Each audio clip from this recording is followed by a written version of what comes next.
మత్తయి సువార్త మొదటి అధ్యాయము. అబ్రహాము కుమారుడగు దావీదు కుమారుడైన యేసుక్రీస్తు వంశావళి. అబ్రహాము ఇస్సాకును కనెను, ఇస్సాకు యాకోబును కనెను, యాకోబు యూదాను అతని అన్నదమ్ములను కనెను, యూదా తామారునందు పెరెసును జెరహును కనెను, పెరెసు ఎస్రోమును కనెను, ఎస్రోము అరామును కనెను, అరాము అమ్మినాదాబును కనెను, అమ్మినాదాబు నయస్సోనును కనెను, నయస్సోను షల్మానును కనెను, షల్మాను రాహాబునందు బోయజును కనెను, బోయజు రూతునందు ఓబేదును కనెను, ఓబేదు యెషయిని కనెను, యెషయి రాజైన దావీదును కనెను, ఊరియా భార్యగా ఉండిన ఆమె యందు దావీదు సొలొమోనును కనెను, సొలొమోను రెహబామును కనెను, రెహబాము అబియాను కనెను, అబియా ఆసాను కనెను, ఆసా యెహోషాపాతును కనెను, యెహోషాపాతు యెహోరామును కనెను, యెహోరాము ఉజ్జియాను కనెను, ఉజ్జియా యోతామును కనెను, యోతాము ఆహాజును కనెను, ఆహాజు హిజ్కియాను కనెను, హిజ్కియా మనష్షేను కనెను, మనష్షే ఆమోనును కనెను, ఆమోను యోషియాను కనెను. యూదులు బబులోనునకు కొనుపోబడిన కాలంలో యోషియా యొకన్యాను అతని సహోదరులను కనెను.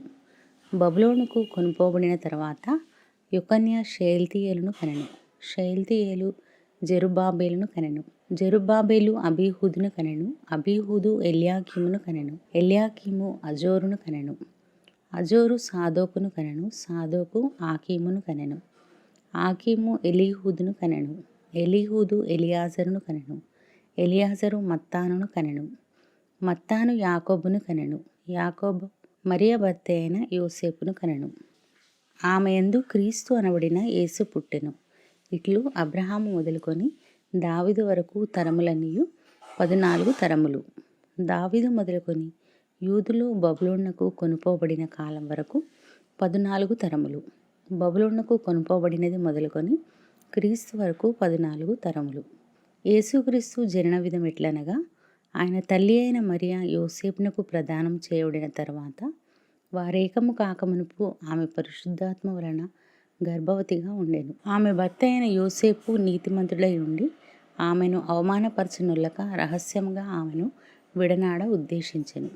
అతడు ఈ సంగతులను గూర్చి ఆలోచించుకొనుచుండగా, ఇదిగో ప్రభువు దూత స్వప్నమందు అతనికి ప్రత్యక్షమై, దావీదు కుమారుడవైన యోసేపు, నీ భార్య అయిన మరియను చేర్చుకొనుటకు భయపడకము, ఆమె గర్భము ధరించినది పరిశుద్ధాత్మ వలన కలిగినది. ఆమె ఒక కుమారుని కనును, తన ప్రజలను వారి పాపముల నుండి ఆయనే రక్షించును గనుక ఆయనకు యేసు అను పేరు పెట్టుదు అనెను.